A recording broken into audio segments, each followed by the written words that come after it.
All right. Welcome to the Beat 139 Sports. This is Pastor Rufus, better known in these YouTube streets as Elders. If you haven't hit the like button, please do so. If you haven't subscribed to the Beat 139 Sports, please subscribe to this, please. Hey, check this out. I know it's been a minute. Elder's been super busy, as you can see right now. I'm at the airport, but I thought it'd be a good time this morning to make a video for you guys and talk a little bit about what's going on in the NBA.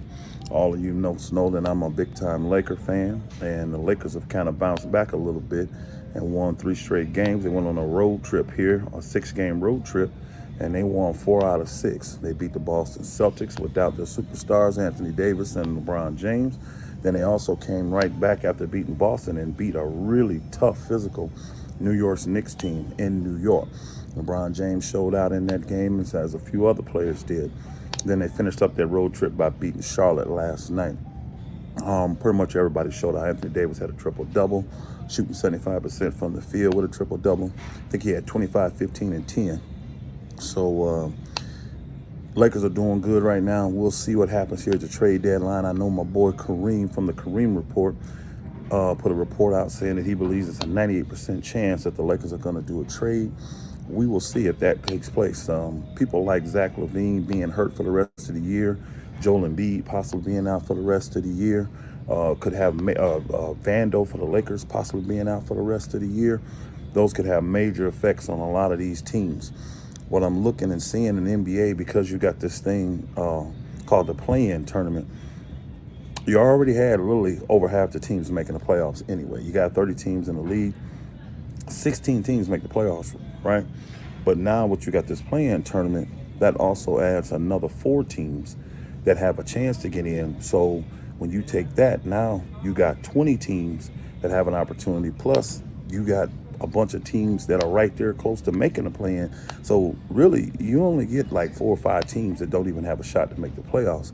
So in turn, you turn a lot of these teams that would typically be sellers into buyers. And right now, you got a lot more buyers than you do sellers. So that's why the people that are selling the players, trading the players, they're holding on to these players and trying to get what they want from these teams, these extra picks or a little bit higher quality player, things of that magnitude, trying to see if they can catch a team to be desperate. And what I found out since we started this play-in tournament thing, most of these teams just decide to hold on if they don't get what they want. They just try to hold on to the summer or something of that magnitude. So it's going to be interesting. The trade deadline is February 8th. I believe it ends at 3 o'clock Eastern Standard Time. So for my Los Angeles, I'm sorry, I'm covering up my bad, y'all. For my Los Angeles Lakers, that means they don't play a game again until after the trade deadline because they don't play until Thursday night. So it'll be interesting to see. Today's Tuesday, I believe it's the 6th. Tomorrow's the 7th, Wednesday. It'll be interesting to see if they go ahead and pull the trigger. I think with the Lakers, they should make some minor moves. I said this before, one of my other videos. I personally believe a guy like Bones Highland is a steal for somebody. I really do. Because if you look at the trend of the NBA guards and things that are going on, those little skinny, quick, jerky, athletic guards that can score from anywhere on the floor, they're 3-level scorers, they're very quick, very agile. Those kind of guys are blowing up in the league. The Emmanuel Quickleys, the Tyrese Maxeys, guys of that magnitude, man, Anthony Simons. These guys are putting it in. They putting in the work. So I think if a team really needs guard scoring, they could pick up the guy from the Clippers I just named. You could pick him up, Bones Highland, for fairly cheap because I think he's still on his rookie contract. You can pick him up for fairly cheap. So that would be a good way to go. You got a lot of teams that's looking for a guy like Bruce Brown. They're looking for a guy like, because a lot of teams need guard help. A lot of teams need help stopping guards from penetrating the lane. And so you can get a guy like Bruce Brown. You could get a guy like Gary Trent Jr. He's out there and available.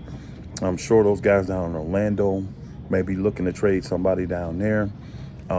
Again, it's just, you got Alex Caruso out there that's been talked about and mentioned a lot. There's not really, to me, there's not a big buzz with the trades right now because so many teams are buyers. So many teams think they have a chance to make the playoffs that everybody's trying to enhance their team. instead of being sellers and getting rid of them. Now, a team like a Utah Jazz, they always selling. Even though they're making trades, and maneuvering, trying to see which guys they want to keep to move forward with all these draft picks they got. I'm sure Danny Ainge has a plan of bringing in specific players through the draft and trading for players that he think may work with those guys that he get in through the draft. The same way he did back when he got Jaylen Brown, the same way he did when he got Jason Tatum. He has a plan for the Utah Jazz, so watch out for that too as well. I won't make this one long. You guys, I'll probably try to come back and make another one when I land. But just keep your eyes out on guys like Bones Highland. Keep your eyes out on where Bruce Brown end up, Gary Trent Jr., if Toronto lets these guys go. People like that is going to make significant impacts on teams that they go to, especially a guy like Bruce Brown. Everywhere he go, he just wins, y'all. So keep your eyes peeled. Again, this is Pastor Rufus, better known in these YouTube streets as Elder. Appreciate you coming over here to the Beat 139 Sports. Again, hit the like button, hit the subscribe button. Appreciate y'all. Salute to the shalom to the real ones, and salute to everybody else.